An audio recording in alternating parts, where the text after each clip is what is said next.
Hi, my name's Duncan Moore. I'm the director of the StorageGRID software group here at NetApp, and today we're going to be talking about storage technology trends in media and entertainment.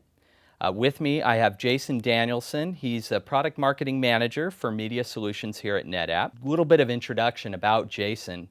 In 1988, he actually won a technical Emmy as a co-founder of a company called Digital FX. I'm assuming this is stashed somewhere in the Danielson home. But more importantly to today's discussion, since that time, he's helped more than 50 media and entertainment companies work and integrate with NetApp, and that's led to over an exabyte of storage being deployed in media and entertainment. So thanks very much for being here. Yeah, we've been busy in media and entertainment here at NetApp the last 5 years. It's great to be here with you today. Great. Well, let's dive right in. Tell me a little bit about some of the trends that are impacting media and entertainment in technology, and specifically storage technology. Yeah, sure. I think like a lot of industries, the media and entertainment industry has gone global in the last decade. This means companies are worried about how they manage, monetize, move their content around the globe. There are production facilities that are now in Europe, United States, and APAC working together on the same movies. There are distribution companies that are focused on distributing around the globe. They might have 5 different playout centers around the world. So this notion of a central repository, but one that is geographically dispersed, has become very important at the level of the C-suite on down in terms of how do they manage this media repository going forward. Yeah, no, and what I'm hearing, they're massive content stores, geo-distribution of the data for different types of workflows. And to me, that really resonates because I have a lot of customer conversations, not necessarily in media and entertainment, but a lot of other industries, energy, oil and gas, major manufacturing, and so on. And we hear a lot of the same challenges.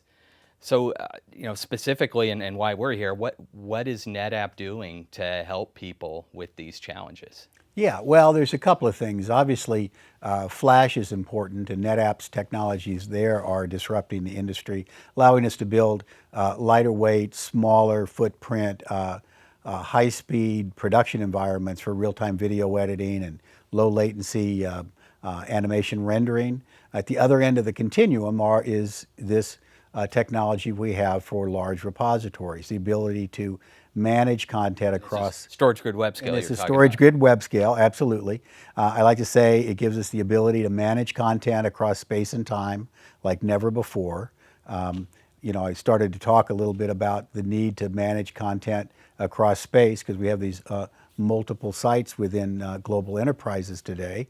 And then there's also the fact that the content's going to be around for a long time. And you and I have both been in this industry long enough. We've seen a lot of transitions and generations of media through the years. It used to be 500 megabyte drives. Now we're dealing with 10 terabyte drives. So we've seen a lot of generations. So any global repository is going to have to be built under a technology that can manage at its core competency the ability to migrate that content automatically from one hardware platform to another. And this automatic migration, and when we're talking about this in the context of StorageGRID Webscale, we're talking about that policy engine, right? The ability to ensure that this piece of media is always at the right tier of storage in the right geographic location at the right time, and that's really proven to be a differentiator for us in a lot of other industries as well. And it's perfect for media content because this notion, I think what happened was the early object store inventors didn't do us a lot of favors because a lot of people out there think of object storage as kind of a lowest common denominator, use commodity drives, cheap big bucket of storage. And that's true. It can be more cost effective, but frankly that's the least interesting thing about this kind of technology. The more interesting thing is putting the content at the right place at the right time and on the right tier. So this notion of managing content from a cost standpoint. I've always said it doesn't cost a lot to have the content that's immediate, that's if it's news, it's the content that was shot in the last 48 hours. If it's a movie that's coming out in a few weeks. That content being replicated across multiple sites, that's not what's costly. What's costly is these errant copies of content that get left out there without any kind of an automatic way to either delete spurious copies, reduce the number of copies you have, move to erasure coding as a way to condense what you have in your overall pool. Yeah, so the idea that this isn't a storage system, it's really something that's managing your data placement over time, according to what your business value is, and I can see that. Yep. Yeah, there's no content. I like to say all content is not created equal, and it's not distributed equally as well. Being the product guy, I'm going to hit on product things once in a while here. That the flexible deployment options, we didn't really talk about that either. Right. The fact that we're dealing with multiple sites, this is a software-defined environment frequently, and that's an overused term these days. But the ability to deploy this, whether it's in a VMware environment or an OpenStack environment or bare metal or even our engineered appliances, it's just a tremendous amount of flexibility here that I would imagine large media enterprises can take advantage of. Absolutely, it's important. I was in a customer site the other day, and he was saying, well, the problem with this technology is you have to have the same amount of storage in each site, and that's, yeah, the early generation systems, that was true.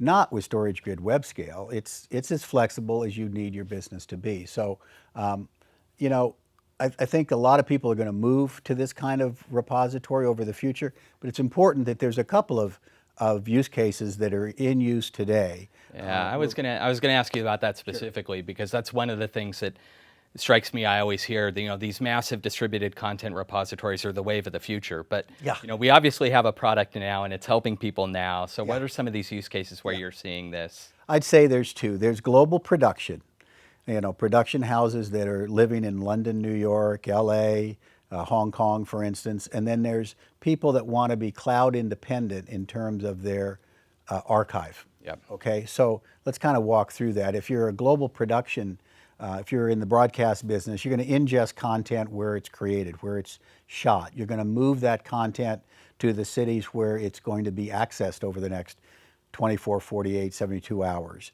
You're going to reduce the replications once that content becomes less valuable. Okay, so you can manage that content over the life cycle and the value of that content. I heard cloud in there quite a bit, and frequently when I'm having conversations, I'm talking about StorageGRID Webscale as this on-premises enterprise cloud that you can build. And frequently I think there's this perception that it's the public cloud or it's on-premises, right? Mm-hmm. Specifically in media and entertainment, is this an either or are these things competitive? What are you? They're synergistic in a way that I think a lot of people don't quite grasp, and that is once you've got a bucket, a global namespace where you have your content living in storage that's not just in one place, is in multiple places. Some of those multiple places can be cloud. They can be your own private cloud, your own data center that's off-site, giving you some disaster recovery or business continuity value. They could be tiered to a public cloud site, so you get that elastic, no capital cost value of using the cloud. You can leave that deep copy there. You might decide you're going to move that deep copy from one site to another, and you can do that without having to pull all that content, and with media, we're talking millions of files in some cases, out of one expensive cloud to move it to a less expensive cloud. You can just kill that instance because you've got copies other places, and you can fire up uploading that content to another cloud. So there's ways to use StorageGRID Webscale as a way to be cloud independent, to utilize the cloud where you want to use it, but keep content and governance of that content either on-premise or in your own private data center when you want to do that. Yeah, and one thing I want to touch on that I heard you mention briefly in there was kind of the OpEx model that people associate with cloud, mm-hmm. right? The pay-as-you-go flexibility.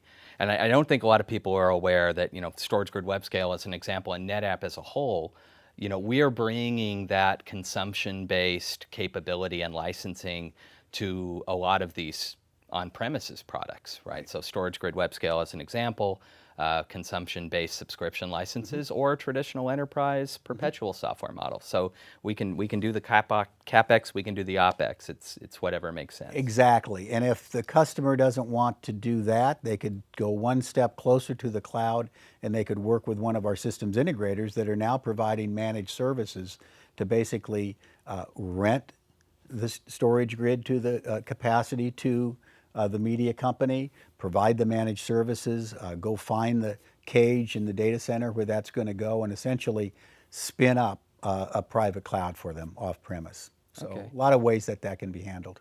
So we've talked a bit about the challenges.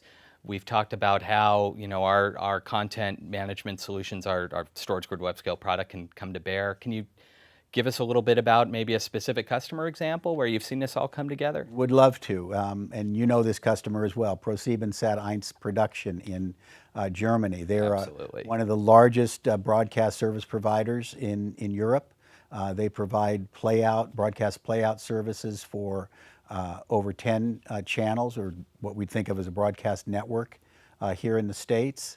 They have petabytes of content stored. I'm familiar with these guys. Yeah, greater than 20, more than 25 petabytes that I'm aware of right now. That's what I understand, and they've been buying. They've just recently bought more StorageGRID from us. So they're moving content from tape to StorageGRID. They're ingesting new content into StorageGRID. They're putting this content replicated in 2 different sites. And I have to say that I've been in the broadcast business now for 30 years. I hate to say it, but getting in with the broadcasters in Germany, they're a tight group. They really care about their engineering. They go through POCs like you would not believe.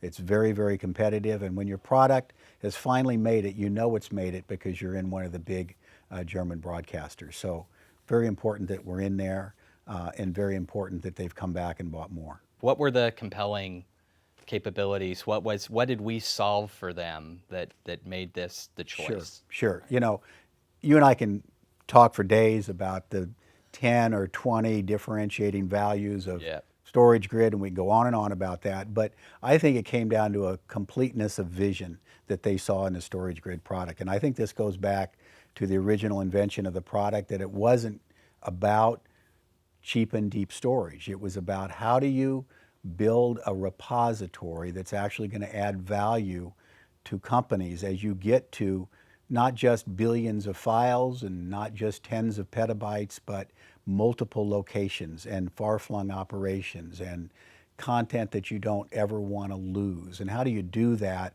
without spending an arm and a leg to do that? So the policy engine, of course, is important in that. You talked about the flexibility of installations. I think that was key. I think our cloud strategy with StorageGRID is important too, because it's not just about being in the cloud. It might be being near the cloud, this cloud independence I talked about. I think all of those things are important to ProSiebenSat. Yeah, and I would agree. I think the crown jewels are this policy capability. Your data is sitting at the right place at the right time, at the right tier, driven by your business rules. It's hard to compete with that. So I think we're going to wrap up, and I just want to say thank you very much for being here, and for the folks that are watching. If you'd like to get some more information on solutions from NetApp in the media and entertainment space, or specifically about StorageGRID Webscale, please visit www.netapp.com. You'll find a lot of information there, including customer stories like the one you heard today from Jason of ProSiebenSat. So thanks very much. Thanks for being here, Jason. You bet.